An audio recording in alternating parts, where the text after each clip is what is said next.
அன்பு உலகளாவிய பீகுருஸ் நேயர்களுக்கு வணக்கம். நம்முடன் இன்று இணைந்திருப்பவர் தேசத்தையும் தெய்வீகத்தையும் இரு கண்களாக பாவிக்கக்கூடிய திருமதி ராதா தேவர் மேம் அவங்க. மேம், உங்களை வரவேற்பதில் பெருமிதம் அடைகிறோம். வணக்கம். மதம் மாறினால் எஸ்சி ஸ்டேட்டஸ் செல்லாது அப்படிங்கிற தீர்ப்பை பற்றிய உங்கள் பார்வை மேம். சரிதானே. ஏன்னா எஸ்சி ஸ்டேட்டஸ்ன்றது ஜாதியை பற்றியது. ஜாதின்றது இந்து மதத்துல மட்டும்தான். இடஒதுக்கீடு என்பது இந்து மதத்தில் இருக்கும் பட்டியலினத்தவருக்கும் பிற்படுத்தப்பட்ட வகுப்பினருக்குமானது. அது ஒரு தடவை அவங்க மதம் மாறி போயிட்டாங்கன்னா அதுக்கப்புறம் அவங்க அந்த ஜாதியை இதுக்குள்ளேயே வரமாட்டாங்க இல்லையா? அப்படி ஜாதின்றதுக்குள்ள வராட்டி அவங்களுக்கு எதுக்கு அப்புறம் இடஒதுக்கீடு? அது போக இந்த இடஒதுக்கீடு எதுக்காக கொடுக்கப்பட்டது? இந்த மாதிரி ஜாதி ரீதியாக நசுக்கப்பட்டார்கள், அவர்கள் ரொம்ப கஷ்டப்பட்டாங்க, அவங்கள மேல கை தூக்கி விடணும் அப்படின்றதுக்காக கொண்டு வந்ததுதான் இந்த ரிசர்வேஷனோ இல்ல இந்த இடஒதுக்கீடு எதா இருந்தாலும். இப்ப அது எதுக்கு பிற மதங்களுக்கு போய் கொடுக்கணும்? இன்னொன்னு, பிற மதங்களுக்கு எதுக்கு போறீங்க? போகும்போதே உங்களோட முதல்ல இந்து மத நம்பிக்கையில இருந்து வெளியேறீங்க. அதுக்கப்புறம் இந்து மதம் சார்ந்த கோட்பாடுகள், அதோட ஜாதிய கட்டுப்பாடுகள் இதெல்லாம் எங்களுக்கு வேண்டாம்னு சொல்லி போனதுக்கு அப்புறம் அதன் அடிப்படையில உங்களுக்கு இடஒதுக்கீடு வேணும்னு கேட்கறதே ஒரு தவறான முன்னுதாரணம் தானே. அப்போ உங்களுக்கு இன்னும் அதுல இருந்தா அப்புறம் எதுக்கு நீங்க மதம் மாறணும்? இதுதான் நம்மளுடைய கேள்வி. அது போக இன்னொரு விஷயமும் நடக்குது. நிறைய இது கிறிஸ்தவத்துலதான் மெயினா நடக்குது. இவங்க மதம் மாறுறது சர்ச்சில் போய் மதம் மாறிடுறாங்க. ஆனா அபிஷியலா பாத்தீங்கன்னா அவங்க இன்னும் இந்துவாவே இருந்துக்கிறாங்க. ஏன்னா இந்த ஜாதி ரீதியான ரிசர்வேஷன் இடஒதுக்கீடோட பலன் அவங்களுக்கு கிடைக்கணும்ன்றது. இது இரட்டை நிலைப்பாடாக பாக்குறேன். இது ஒரு மோசமான ஒரு முன்னுதாரணம். ஏன்னா இந்துக்கள்ல இந்து மத நம்பிக்கையோட இருக்கிறவங்களுக்கு இந்த பெனிஃபிட்டே போய் சேராது. இதை மத்தவங்க அபகரிக்கிறத மாதிரிதான் நினைக்கிறேன். அப்ப நம்மளுடைய பட்டியலினத்தவருக்கும் பிற்படுத்தப்பட்டவருக்கும் கொடுக்கப்பட்ட இடஒதுக்கீடுக்கு அதை பிடுங்கி தின்ற மாதிரிதான் இது. நீங்க போயிட்டீங்கன்னா அதுக்கப்புறம் உங்க மதம் சார்ந்த நீங்க பிசில வரீங்களா, அதுல உங்களுக்கு என்ன கிடைக்குதோ அதோட இருந்துக்கணும். அதை விட்டுட்டு அதுல எனக்கு ஒரு ஒதுக்கீடு வேணும். அப்ப நீங்க என்னதான் மதம் மாறினாலும் உங்க நிலைமை மாறல. உங்களுடைய சோசியல் சமூக நிலை மாறல, முன்னேறல அப்படிங்கிறத நம்ம ஏத்துக்கலாமா? அப்ப எதுக்கு நீங்க போனதுக்கு அப்புறம் இந்துக்களுடைய இடஒதுக்கீடை தட்டி பறிக்கணும்னு நினைக்கிறீங்க? இது பட்டியலினம், குறிப்பாக பட்டியலின மக்களுக்கும் பிற்படுத்தப்பட்டவர்களுக்கும் செய்யும் மிகப்பெரிய அநியாயம், துரோகமாகத்தான் நான் பாக்குறேன். அதனால உச்ச நீதிமன்றம் இன்னைக்கு கொடுத்த தீர்ப்பை நான் வரவேற்கிறேன்றதான் சொல்லுவேன். அவங்க அதை கரெக்டா சொல்லியிருக்காங்க. இன்னொன்னு, அரசியல் சாசனப்படிதான். ஏன்னா அம்பேத்கரே பிற மதங்களுக்கு கொடுக்க ஒத்துக்கல. அப்படி அம்பேத்கரை தூக்கி பிடிக்கிறவங்க கண்டிப்பாக இதை எப்படி ஏத்துக்க முடியும்? நம்ம பிற்படுத்தப்பட்டவரும் பட்டியலினத்தவரும் தான் இதை குறிப்பா எதிர்க்கணும். ஏன்னா அவங்கதான் இதனால அதிகமாக பாதிக்கப்படுவாங்க. ஏன்னா அவங்க உள்ள வந்துட்டா அதுக்கப்புறம் உங்களுக்கு கிடைக்க வேண்டிய நியாயமான அந்த இடஒதுக்கீடு கிடைக்கிறதுக்கு வாய்ப்பே கிடையாது. நீங்க அப்படி சொல்றீங்க. ஆனா தமிழகத்தில் சென்ற ஆட்சியில இருந்தவங்களும் இப்போதுல ஆட்சியில இருக்கிறவங்களுமே என்ன சொல்றாங்க அப்படின்னா, மதம் மாறினவங்களுக்கு இடஒதுக்கீடு தருவதாக சொல்றாங்க. இதை நீங்க எப்படி பாக்குறீங்க? இது முழுக்க முழுக்க ஒரு அரசியல். அதாவது சிறுபான்மையினரை வச்சு ஒரு அரசியல் பண்றதுக்கு ஒரு கூட்டம் இங்க இருக்கு. அவங்களோட ஓட்டு எப்படின்னா அது ஒரு கன்சாலிடேட் ஆன ஓட்டு. அதாவது ஒட்டுமொத்தமாக ஒரு இஸ்லாமிய அமைப்போ ஒரு ஜமாத்தோ இல்ல ஒரு சர்ச்சோ சொன்னா எல்லாரும் ஒட்டுமொத்தமா சேர்ந்து ஒரே ஆளுக்கு ஓட்டு போடுவாங்க. அது உங்களுக்கு தெரியும். ஆனா இந்துக்களை பொறுத்த வரைக்கும் அப்படி இல்லை. எல்லாரும் உங்களுக்கு மாவட்டத்துக்கு மாவட்டம் மாறுபடும். இன்னும் சொல்லப்பட்டீங்கன்னா சில ஜாதிகள் வழியாகவும் மாறுபடும். இன்னும் சொல்லப்படி கட்டுப்பாடுகள் கிடையாது. யாரு எதுக்கு ஓட்டு போடணும்னு நினைக்கிறாங்களோ அவங்களுக்கு ஓட்டு போடுவாங்க. இந்த மாதிரி யாரும் டிக்டேட் பண்ண முடியாது. யாரும் ஒரு குறிப்பிட்ட ஜாதி குறிப்பிட்ட கட்சிக்கு தான் ஓட்டு போடணும்னு யாரும் சொல்லவும் முடியாது. அதனால அவங்களுக்கு ஏற்கனவே இருக்கிற அந்த 8% 10% ஓட்டை அவங்க தக்க வச்சுக்கணும்னு பாக்குறாங்க. ஒரு 18% ஓட்டு அவங்க கிட்ட இருக்கிறது தான் முக்கியமான விஷயம். இதுல இன்னொரு விஷயம் இதுல நம்ம பார்க்க வேண்டியது இருக்கு. இப்ப அரசு ஏற்கனவே 3.5% இஸ்லாமியர்களுக்கு இடஒதுக்கீடு கொடுத்திருக்காங்க, உள்ளொதுக்கீடு. அதாவது பிசில இருக்கிற அந்த பிசிக்கு கொடுக்கப்பட்ட அந்த ஒதுக்கீடுல 20%ல 3.5% அவங்களுக்கு ஏற்கனவே போகுது. அதுல என்னன்னா அவங்க பிற்படுத்தப்பட்டவரும் ஒட்டுமொத்தமாவும் அவங்க நின்று அவங்க இடஒதுக்கீடு கேட்கலாம். அது போக தனியா ஒரு 3.5% தனியாவும் போயிடும். அப்ப இது என்ன மாதிரியான நியாயம்? ஆனா அதுல கிறிஸ்தவர்கள் மட்டும் எங்களுக்கு வேண்டாம்னு சொல்லிட்டாங்க. எங்களுக்கு 3.5% எந்த உள் ஒதுக்கீடு வேண்டாம். ஏன்னா அவங்களுக்கு என்ன பயம்னா 3.5% கொடுத்துட்டு அது மட்டும் உங்களுக்கு போதும்னு சொல்லிடுவாங்க அரசு. அது எங்களுக்கு தேவையில்லை. ஆனா உங்களுக்கு இஸ்லாமிய அமைப்புகளை, இஸ்லாமியர்களை பொறுத்த வரைக்கும் இப்போ 2011 படி பாத்தீங்கன்னா அவங்க 5% தான் இருக்கிறாங்க. அதுல 3.5% அவங்க போயிடுச்சுன்னா அது மிகப்பெரிய ஒரு விஷயமா இருக்கு. கிறிஸ்தவர்கள் வந்து ஒரு 10% இருக்கிறாங்கன்னு இப்போதைக்கு 2011 சென்சஸ் சொல்லுது. அவங்களுக்கு வந்து இது தேவையில்லை, நாங்க ஒட்டுமொத்தமா பிசியிலே போய் போட்டி போட்டுக்கிறோம்ன்றாங்க. பிசியிலேயே வர முடியாதவங்க என்ன கேட்டீங்கன்னா அவங்க ஜெனரல் கேட்டகரியில வரணும், எஃப்சில வரணும் எல்லாருமே. ஏன்னா அவங்க எல்லாம் முன்னேறின மதத்தை சேர்ந்தவங்க இல்லையா, முன்னேறின வகுப்பை சேர்ந்தவங்க. யாரும் வந்து அவங்க கஷ்டப்படுறவங்க கிடையாது. அவங்களுக்கு எதுக்கு பிசின்னு கூட எனக்கு தெரியல. இப்ப அவங்க எஸ்சியும் வேணும்னு சொல்றாங்க. அவங்க வந்து அந்த 20% இந்துக்களுக்கு பிற்படுத்தப்பட்டவர்களுக்கு கொடுக்கப்பட்ட அந்த ஒதுக்கீட்டுல எப்படி வந்து புடுங்கி சாப்பிடலான்ற மாதிரிதான் பாக்குறாங்க. அது இது வந்து ஒரு மோசமான முன்னுதாரணம். இது அரசியல் கட்சிகள் என்ன பண்றாங்க, அவங்களுடைய அரசியல் லாபத்துக்காக அத ஒத்துக்கிறாங்க. ஏன்னா அரசியல் கட்சிகளுக்கு வந்து அவங்க என்ன கவர்மெண்ட் வேலைக்கு போறாங்களா, அரசு சலுகைகள் எதுவும் வரப்போதா? எல்லாம் கோடி கோடியா சம்பாரிச்சு செட்டில் ஆயிட்டாங்க, பிள்ளைங்க எல்லாம் வெளிநாட்டுல படிக்குது, பிசினஸ் அது இதுன்னு பெரிய அளவுல அவங்க எல்லாம் வந்து எந்த இந்த மாதிரி சின்ன சின்ன வேலைக்கெல்லாம் போயிட்டு அவங்க சம்பாதிக்கணும் எந்த அவசியமும் இல்லை. அதே மாதிரி அவங்க என்னது ஒரு ப்ரொஃபஷனல் கோர்ஸ் பண்ணணும்னா அவங்களுக்கு இடஒதுக்கீடு இருக்கணும்னு அவசியம் இல்லை. ஏற்கனவே 4 தலைமுறைக்கு சேர்த்து வச்சுட்டாங்க, அவங்களுக்கு அது அவசியம் கிடையாது. ஆனால் இங்க இருக்கிற ஒரு குப்பனோ சுப்பனோ அவங்க அவங்க குழந்தைங்களை படிக்க வைக்கிறதுக்கும் அரசு வேலை வாய்ப்புகளுக்காகவும் இந்த இடஒதுக்கீடு தேவைப்படுது. அவங்களதான் இது பாதிக்கும். அதனால அரசியல்வாதிகள் தங்களுடைய சுய லாபத்துக்காகவும் அவங்களுடைய சுயநலத்துக்காகவும் தான் இந்த இடஒதுக்கீடோட விளையாடிட்டு இருக்காங்களே தவிர, மத்தபடி வந்து அவங்களுக்கு சிறுபான்மையினர் மேல வந்து ஒரு பெரிய அக்கறை இருக்கிற மாதிரி எல்லாம் எதுவும் தெரியல. சிறுபான்மையினருக்கு அது தெரிய போறதில்லை. ஏன்னா வந்த வரைக்கும் லாபம்னு அவங்க அதை எடுத்துக்கிறதுக்கு தான் பாக்குறாங்க. மேம், ஐஐடியின் நிர்வாக இயக்குனர் திரு காமகோடி அவர்களை கோமுத்ரா அப்படின்னு சொன்னதற்காக 250 பேராசிரியர்கள் கண்டன கடிதம் எழுதியிருக்காங்க. தமிழகத்துல இருந்து யாருமே இத வந்து அவங்க பேசினது தப்புன்னு எதிர்த்து குரல் கொடுக்கலையே. திரு காமகோட்டி அவர்கள், ப்ரொஃபசர் காமகோட்டி அவர்களை பொறுத்த வரைக்கும் பாத்தீங்கன்னா, இன்றைக்கு ஐஐடி மெட்ராஸ் பல வகையில முன்னேறி சிறந்த ஒரு கல்வி நிறுவனமாக திகழ்வதற்கு அவருடைய பங்களிப்பு மிகப்பெரியது. அவர் ஏற்கனவே சிலிகான் வேலியில தான் வேலை பார்த்துட்டு இருந்தார். அவர் தகப்பனார் சொன்னான்றது காரணத்துக்காக அதை உதறி தள்ளிட்டு அவரு இங்க இந்தியா வந்து சேவை செய்யணுன்றதுக்காக இங்க வந்து உட்காந்துருக்காரு. செமிகண்டக்டர் ரிசர்ச் வந்து பெரிய அளவுல அங்க போயிட்டு இருக்கு. இது தவிர நிறைய ஆராய்ச்சிகள் அங்க போயிட்டு இருக்கு. நிறைய விஷயங்களை அவர் வந்து கொண்டு வந்துட்டு இருக்கிறார். இப்ப தமிழ்நாடு பாடத்திட்ட குழுலையும் அவர் இருந்தார். காமகோட்டியோட போன 5 வருட ஆட்சியில வந்து திமுக அவருடைய உதவியை வந்து நாடி இருந்தாங்க. அவரோட உதவி எடுத்துக்கிட்டார். அவங்க கூட அதை பத்தி வாயை திறக்கல. அதுக்கப்புறம் பிரியங்கா வதேரா சொல்லியிருக்காங்க.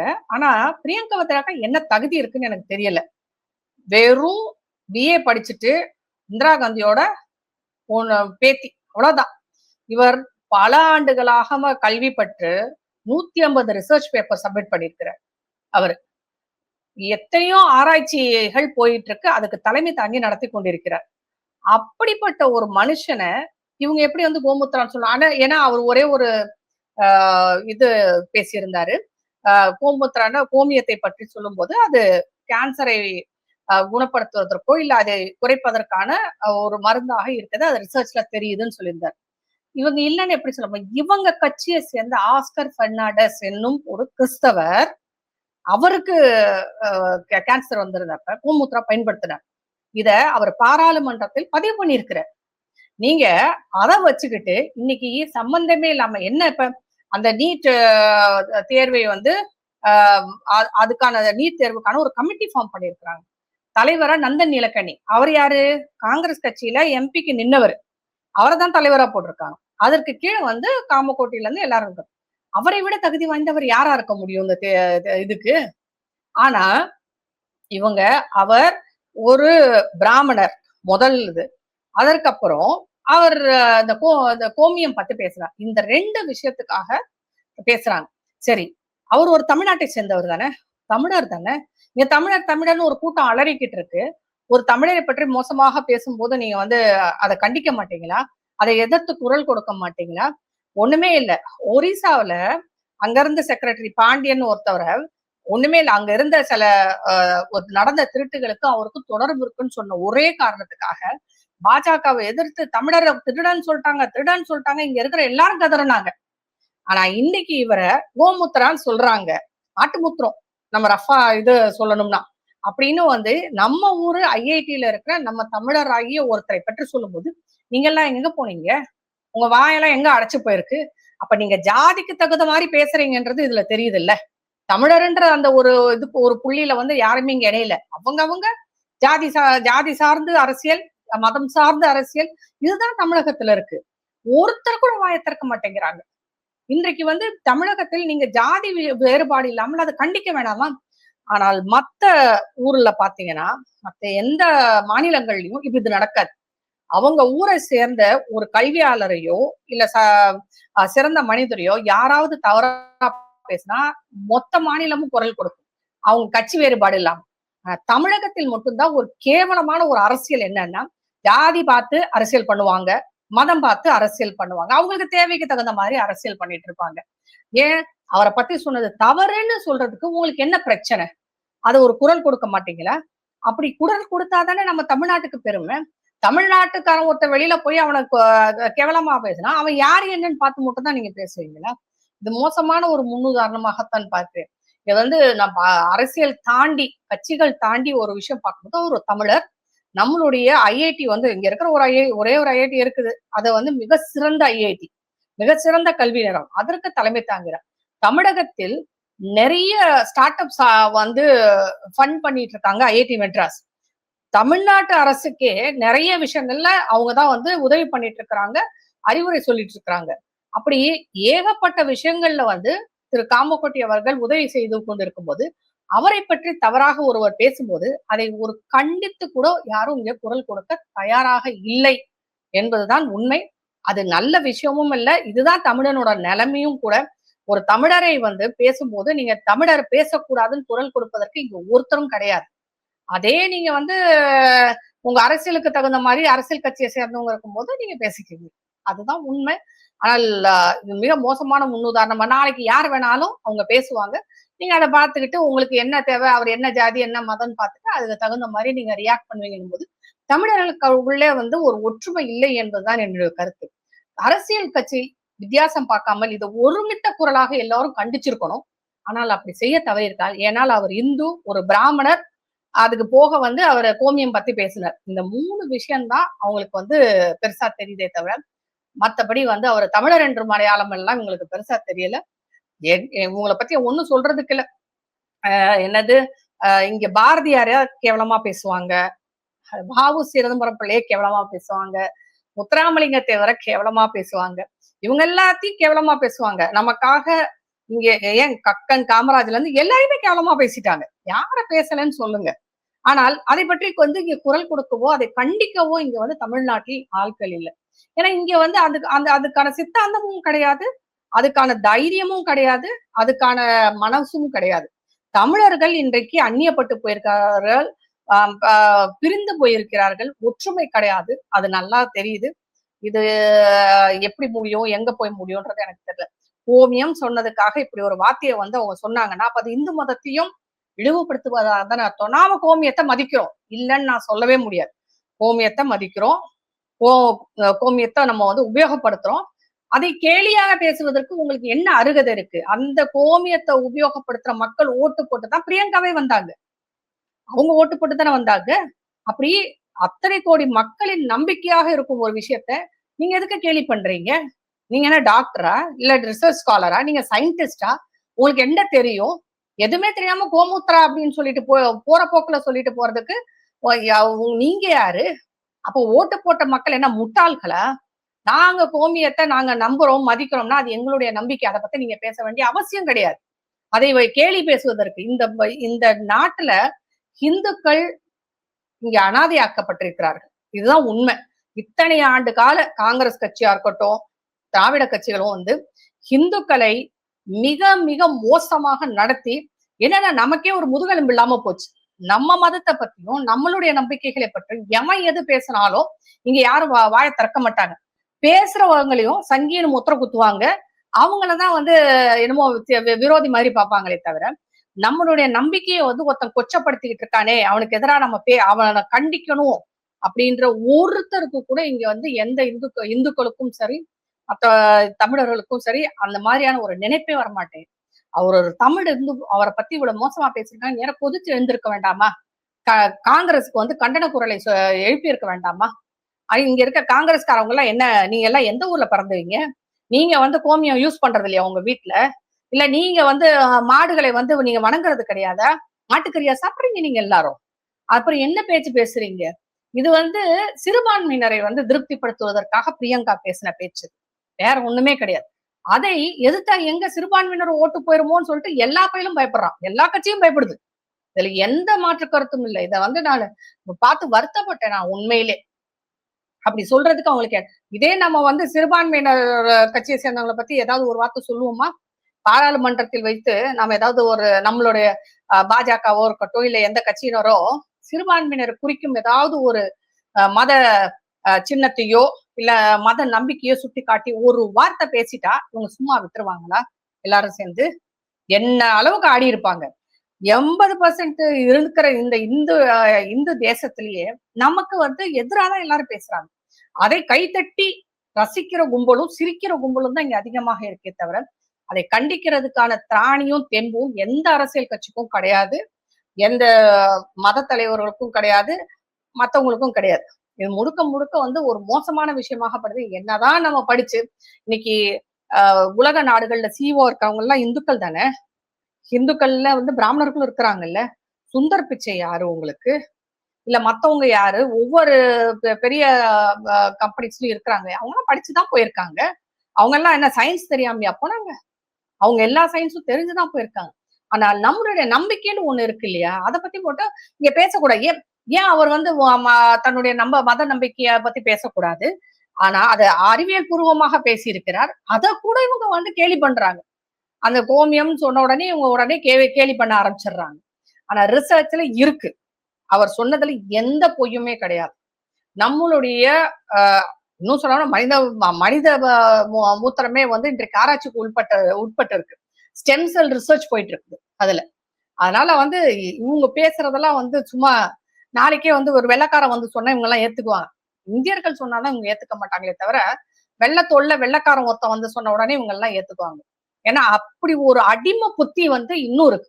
இது வந்து பல காலமா அடிமையா இருந்து இருந்து இன்னைக்கு வெள்ளையா இருக்கிறவன் சொன்னா உண்மைன்ற நம்பிக்கை வந்து நம்ம மக்கள் கிட்ட இருக்கு. எப்படின்னா என்னது இந்திரா காந்தி குடும்பம் தான் இந்த நாட்டு ஆளை தகுதி உள்ளதுன்னு ஒரு கூட்டம் நம்பிட்டு இருக்கு பாருங்க. அது மாதிரி வெள்ளைக்காரன் சொன்னா உண்மையா இருக்குன்னு ஒரு கூட்டம் நம்புறதுதான் வந்து இங்க கசப்பான உண்மைன்னு கூட சொல்லணும். அதனால அவரு சொன்னாலும் இவங்க நம்ப மாட்டாங்க. ஒரு வெள்ளைக்காரன் வந்து சொன்னா நம்பிடுவாங்க. அது வெகு விரைவில் நடக்கும். மேம் உங்களுக்கு நல்ல ஞாபகம் இருக்கும்னு நினைக்கிறேன். முன்னர் வந்து தர்மபுரியில ஒரு எம்பி இருந்தாரு. அவர் கூட இந்த மாதிரி பேசி பாராளுமன்றத்துல பின்னாடி ட்விட்டர் ஹேண்டில்ல மன்னிப்பெல்லாம் கேட்ட சம்பவம் நடந்தது. அன்னைக்கு ஆக்ரோஷமா குரல் கொடுத்த பாஜகவினர் வட மாநிலங்களை சொல்றதுனால குரல் கொடுத்துட்டாங்களோ? இன்னைக்கு தென் தமிழகத்துல ஒருத்தரை சொல்லும் போது பேசாம இருக்காங்க. எல்லாருமே தான் நான் சொல்றேன். நான் வந்து இதுல வந்து கட்சி வித்தியாசமே பார்க்கல. பாஜக, காங்கிரஸ் அப்படிலாம் இல்ல. நான் என்ன சொல்றேன்னா அவரு இது வந்து ஒரு தனிப்பட்ட மனிதரை பற்றி கேலி செய்வதாக அர்த்தம் இல்ல. இது ஒரு மதம், ஒரு சமயம் சார்ந்து ஒரு கூட்டத்தை கேலி பண்ணியிருக்கிறாங்க. நீங்க கோமுத்ரான்னு சொன்னது வந்து வெறும் காமகோட்டி அவர்களை சொன்னதாக அர்த்தம் இல்ல. அதை நம்பும் பல கோடி மக்களை வந்து இவங்க அசிங்கப்படுத்திருக்கிறாங்க இல்லையா? ஏற்கனவே ஒருத்தர் நீங்க மன்னிப்பு கேட்டாரு சொன்னீங்க. இவர் கண்டிப்பாக இவர் மன்னிப்பு கேட்க போறதில்ல. ஸ்ரீதர் வேம்பு அவருக்கு ஆதரவாகவும் பேசியிருக்கிறார். ஸ்ரீதர் வேம்பு அசிங்கமா பேசிட்டு இருக்கிறாங்க. அங்கேயும் என்ன காரணம்? ஜாதிதான். ஜாதி காரணமாக அவர் அசிங்கமா பேசுறாங்க. அதுக்கப்புறம் அவரை பற்றி என்னென்னமோ சொல்லிட்டு அவரு இன்றைக்கு வந்து தென்கோடியில இருக்க தென்காசிய வந்து உலக வரைபடத்துல கொண்டு வந்து வச்சிருக்கிறார். வேலை இல்லாத மக்களுக்கும், கிராமப்புறத்து இளைஞர்களுக்கும், மாணவர்களுக்கும் அவ்வளவு செஞ்சிட்டு இருக்கிறார். அதுல ஒரு துளி கூட இங்க பேசுற ஒருத்தவங்க செஞ்சிருக்க மாட்டான். ஆனா அவரை பேசுறானுங்க. அவருக்கு என்னமோ தெரியாத மாதிரி. இன்னும் சொல்ல போனீங்கன்னா அவங்களோட தனிப்பட்ட வாழ்க்கையெல்லாம் கூட கொண்டு வந்துருவாங்க. உங்க அதாவது எல்லா கட்சிகளுமே இந்த மாதிரியான விஷயங்களுக்கு வந்து குரல் கொடுக்கணும், போராடணும். இன்னைக்கு ஜந்தர் மந்தர்ல எதுக்காக போராடினாங்க? நீட் தேர்வை எதிர்த்து போராட்டம்னு ஒரு கும்பல் வந்து போராடிச்சு. எதுக்கு? நீட் தேர்வு வந்ததுனால நிறைய பேர் 20 பேர் செத்து போயிட்டாங்க அப்படின்னு சொல்லி தானே. ஒரு நம்பிக்கையை வந்து நீங்க கொண்டு வந்து போராடுறீங்க. ஏன் இதுக்கள் இந்த மாதிரியான விஷயங்களுக்கு வந்து இந்துக்களுக்கு ஆதரவாக போராடுவதற்கு இங்க ஒரு கட்சி கூட இல்லை என்பதுதான் உண்மை.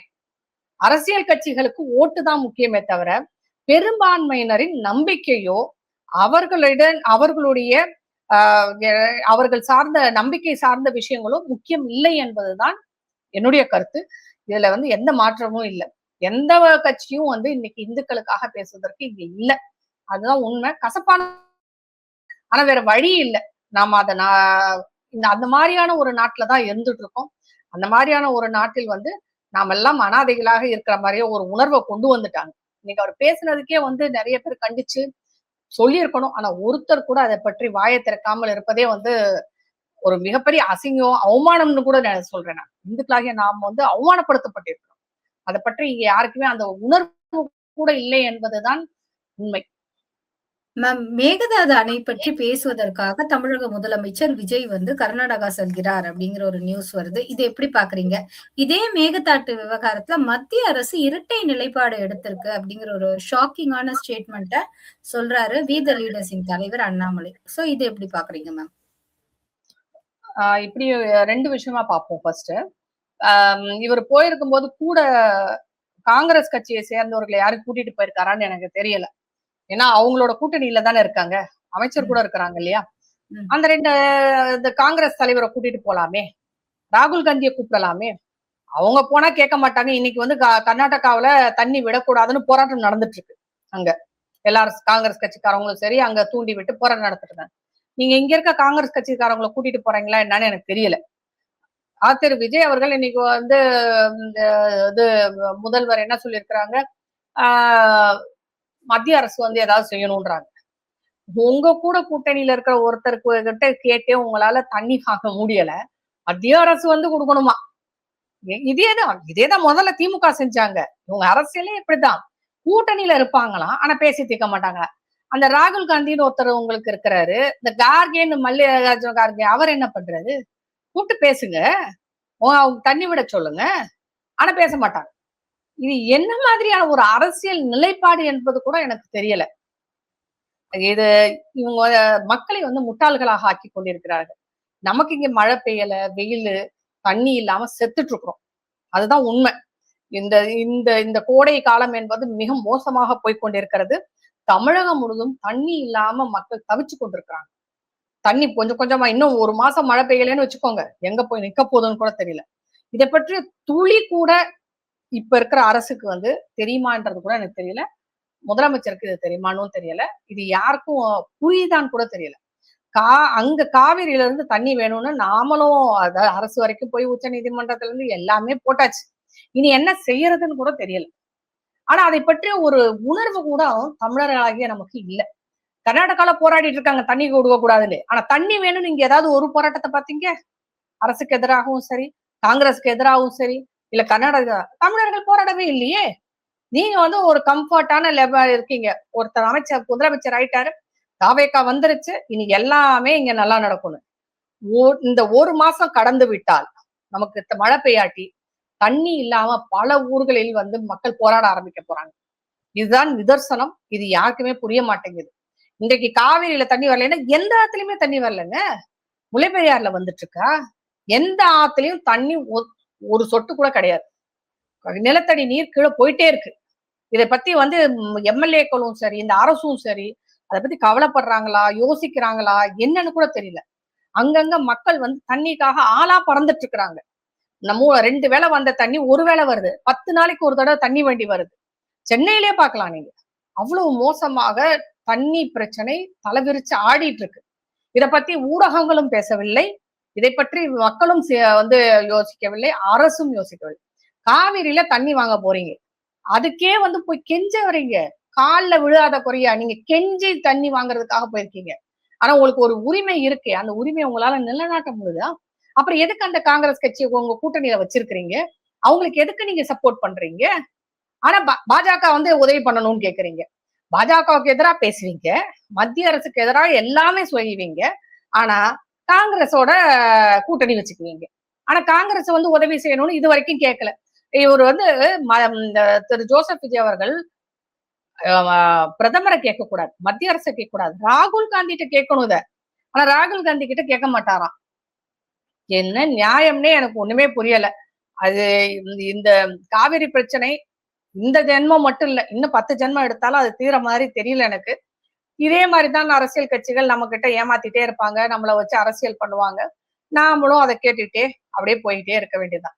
மத்தபடி இதுல வந்து எதுவும் நடக்கிற மாதிரி எனக்கு ஒண்ணும் தெரியல. அண்ணாமலை அவர்கள் மத்திய அரச வந்து இரட்டை நிலைப்பாடுன்னு விமர்சிச்சிருக்காரு அண்ணாமலை இல்லையா? அவர்கள் அவர் ஒரு அரசியல் களத்தை ஆரம்பித்திருக்கிறார். ஒரு அரசியல் இதுன்னு சொல்றாரு. இரட்டை நிலைப்பாடு. என்ன செய்யணும்னு எதிர்பார்க்கிறாருன்னு எனக்கு தெரியல. நான் என்ன சொல்றேன், அரசியல்வாதிகள் அண்ணாமலை அவர்களையும் சேர்த்தே தான் நான் சொல்றேன். நீங்க குற்றம் சுமத்துவதை மட்டுமே தொழிலாக வச்சுக்காதீங்க. ஒரு சொல்யூஷன் கொடுங்க. நமக்கு தேவை வந்து ஒரு சொல்யூஷன். ஒரு பிரச்சனைக்கான ஒரு தீர்வு. இன்னைக்கு தண்ணி வரல.